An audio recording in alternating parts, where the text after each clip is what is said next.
अंतरिक्ष में पृथ्वी जैसा गुरुत्वाकर्षण यानी ग्रेविटी प्राकृतिक रूप से मौजूद नहीं होता, जिसे हम जीरो ग्रेविटी कहते हैं। लंबे समय तक अंतरिक्ष में रहने पर मानव शरीर की हड्डियां और मांसपेशियां कमजोर होने लगती हैं। इसी समस्या को सुलझाने के लिए वैज्ञानिक कृत्रिम गुरुत्वाकर्षण यानी आर्टिफिशियल ग्रेविटी बनाने पर काम कर रहे हैं। अंतरिक्ष में गुरुत्वाकर्षण पैदा करने का सबसे प्रभावी तरीका सेंट्रीफ्यूगल फोर्स यानी अपकेंद्रीय बल है। इसे समझने के लिए आप एक बाल्टी का उदाहरण ले सकते हैं। यदि आप पानी से भरी बाल्टी को तेजी से गोल गोल घुमाते हैं तो पानी बाहर नहीं गिरता, क्योंकि वो बाल्टी की तली की ओर दबता है। अंतरिक्ष यान में भी यही सिद्धांत काम करता है। अंतरिक्ष यान को एक विशाल पहिए या टॉरस के आकार का बनाया जाता है। जब ये अंतरिक्ष यान अपनी अक्ष पर घूमता है तो इसके अंदर मौजूद हर वस्तु बाहर की दीवार की ओर धकेली जाती है।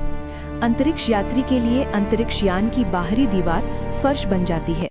उस पर पड़ने वाला दबाव बिल्कुल वैसा ही महसूस होता है जैसा पृथ्वी पर गुरुत्वाकर्षण महसूस होता है। कृत्रिम गुरुत्वाकर्षण = घूमने की गति मल्टीप्लाइड बाई केंद्र से दूरी मल्टीप्लाइड केंद्र से दूरी।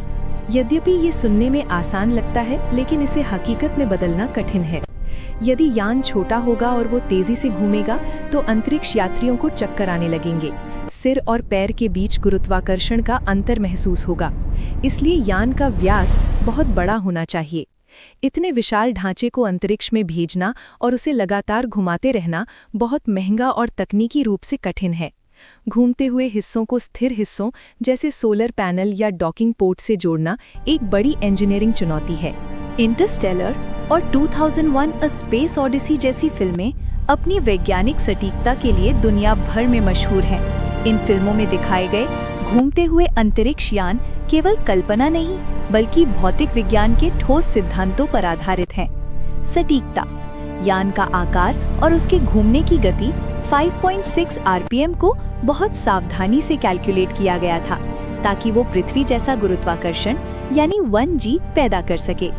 ईंधन की बचत: अंतरिक्ष में हवा का घर्षण नहीं होता, इसलिए एक बार यान को घुमाने के बाद वो न्यूटन के पहले नियम के अनुसार हमेशा घूमता रहेगा।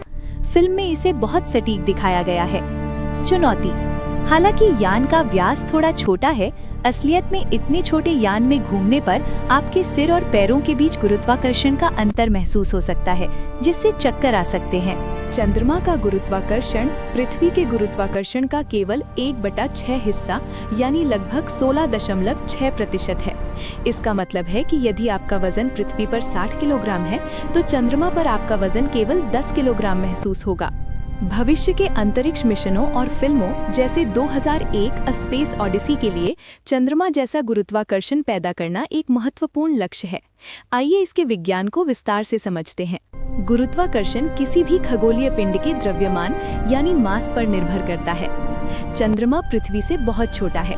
पृथ्वी के द्रव्यमान का लगभग 1.2%। कम द्रव्यमान का मतलब है कि इसका गुरुत्वाकर्षण खिंचाव भी कम है। जैसा कि हमने पहले चर्चा की, कृत्रिम गुरुत्वाकर्षण घूर्णन से पैदा होता है। चंद्रमा जैसा 0.16G गुरुत्वाकर्षण पैदा करना पृथ्वी जैसा 1G पैदा करने की तुलना में आसान है। धीमी गति: यान को पृथ्वी जैसा गुरुत्वाकर्षण पैदा करने के लिए बहुत तेज घूमना पड़ता है, लेकिन चंद्रमा जैसा गुरुत्वाकर्षण पाने के लिए इसे काफी धीमी गति से घुमाया जा सकता है। कम तनाव: धीमी गति का मतलब है कि अंतरिक्ष यान के ढांचे पर सेंट्रीफ्यूगल फोर्स का दबाव कम पड़ेगा, जिससे यान के टूटने का खतरा कम हो जाता है। यदि हम अंतरिक्ष में कृत्रिम रूप से या चंद्रमा की सतह पर रहते हैं तो मानव शरीर पर इसके ये प्रभाव पड़ते हैं। 1. आप अपनी सामान्य ताकत से बहुत ऊंची छलांग लगा सकते हैं और भारी वस्तुओं को आसानी से उठा सकते हैं। 2. चंद्रमा पर सामान्य रूप से चलना मुश्किल होता है। वहां अंतरिक्ष यात्री हॉपिंग या कंगारू की तरह कूदकर चलना ज्यादा पसंद करते हैं, क्योंकि पैर जमीन पर टिकने में समय लेते हैं। 3. भले ही ये जीरो ग्रेविटी से बेहतर है, लेकिन लंबे समय तक चंद्रमा जैसे कम गुरुत्वाकर्षण में रहने से भी मांसपेशियों और हड्डियों के घनत्व में कमी आ सकती है। जैसा कि हमने पहले चर्चा की, कृत्रिम गुरुत्वाकर्षण घूर्णन से पैदा होता है। चंद्रमा जैसा 0.16G गुरुत्वाकर्षण पैदा करना पृथ्वी जैसा 1G पैदा करने की तुलना में आसान है।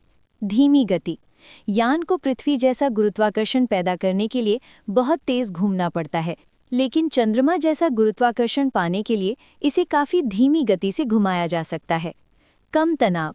धीमी गति का मतलब है कि अंतरिक्ष यान के ढांचे पर सेंट्रीफ्यूगल फोर्स का दबाव कम पड़ेगा, जिससे यान के टूटने का खतरा कम हो जाता है। यदि हम अंतरिक्ष में कृत्रिम रूप से या चंद्रमा की सतह पर रहते हैं तो मानव शरीर पर इसके ये प्रभाव पड़ते हैं। 1. आप अपनी सामान्य ताकत से बहुत ऊंची छलांग लगा सकते हैं और भारी वस्तुओं को आसानी से उठा सकते हैं। 2. चंद्रमा पर सामान्य रूप से चलना मुश्किल होता है। वहां अंतरिक्ष यात्री हॉपिंग या कंगारू की तरह कूदकर चलना ज्यादा पसंद करते हैं, क्योंकि पैर जमीन पर टिकने में समय लेते हैं। 3. भले ही ये जीरो ग्रेविटी से बेहतर है, लेकिन लंबे समय तक चंद्रमा जैसे कम गुरुत्वाकर्षण में रहने से भी मांसपेशियों और हड्डियों के घनत्व में कमी आ सकती है। नासा का आर्टेमिस मिशन इंसानों को फिर से चंद्रमा पर ले जा रहा है।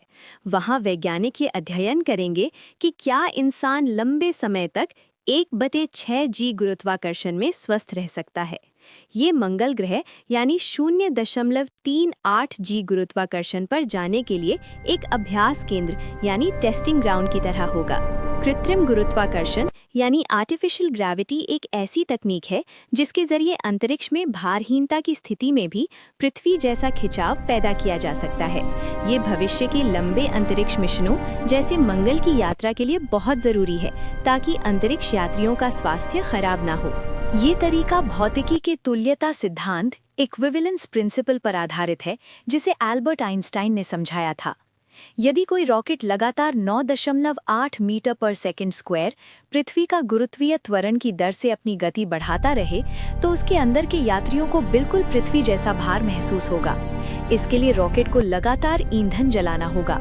वर्तमान तकनीक के साथ इतने लंबे समय तक त्वरण एक्सेलरेशन बनाए रखने के लिए पर्याप्त ईंधन ले जाना असंभव है। हालांकि भविष्य के आयन इंजन या परमाणु रॉकेट इसे संभव बना सकते हैं। पृथ्वी और एक आदर्श कृत्रिम यान आइडियल आर्टिफिशियल स्पेसक्राफ्ट के बीच सबसे बड़ा अंतर ये है कि पृथ्वी पर गुरुत्वाकर्षण द्रव्यमान मास से आता है, जबकि कृत्रिम यान में इसे गति मोशन से पैदा किया जाता है। एक आदर्श कृत्रिम यान वो होगा जहां अंतरिक्ष यात्री को बिल्कुल भी महसूस न हो कि वो पृथ्वी पर नहीं है। आइए इन दोनों की तुलना करते हैं। यहाँ गुरुत्वाकर्षण स्थैतिक स्टैटिक है। पृथ्वी का विशाल द्रव्यमान अंतरिक्ष समय को मोड़ देता है, जिसे हमें नीचे की ओर खिंचाव महसूस होता है। ये हर जगह एक समान काम करता है। आदर्श यान, यहाँ गुरुत्वाकर्षण गतिज है। यान को एक विशाल पहिए की तरह घुमाया जाता है। केंद्र से बाहर की ओर लगने वाला बल सेंट्रीफ्यूगल फोर्स यात्री को फर्श की तरफ दबाता है। पृथ्वी इतनी बड़ी है कि हमें इसके घूमने का एहसास नहीं होता। अब गेंद ऊपर फेंकते हैं तो वो सीधी नीचे आती है। कृत्रिम यान में चूंकि यान का आकार छोटा होता है, इसलिए यदि आप दौड़ते हैं या कोई वस्तु फेंकते हैं तो वो आपको तिरछी जाती हुई महसूस होगी। इसे कोरियोलिस बल कहते हैं। एक आदर्श यान का व्यास कम से कम 400 से 500 मीटर होना चाहिए, ताकि ये प्रभाव इतना कम हो जाए कि इंसान को चक्कर न आए। 3. सिर और पैरों के बीच का अंतर ग्रेडियंट।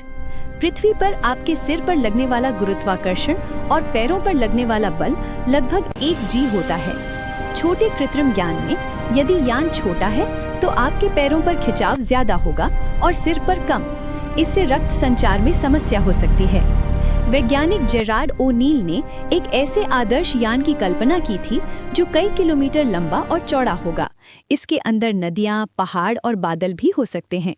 ये इतना बड़ा होगा कि इसके अंदर रहने वालों को कभी महसूस ही नहीं होगा कि वो एक मशीन के अंदर हैं।